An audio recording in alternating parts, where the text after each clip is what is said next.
Okay guys, let's talk about onion and garlic because these two deserve their own video.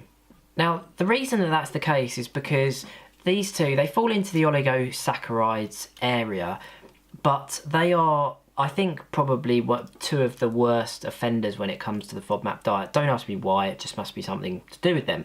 But they are so bad that it's said that with onion particularly and also garlic, that if they even touch the apparatus that's being used to make your food, that could be enough to trigger you. So you have to be really, really vigilant and careful when it comes to these two things particularly. So when I go out, eat out, I mean obviously we just keep these out of the house completely, but when I go out to eat, I try to tell people up front, look, this is a problem for me, so could you tell the chefs? And usually it's absolutely fine. In fact, I say usually 100% of the time it's been absolutely fine.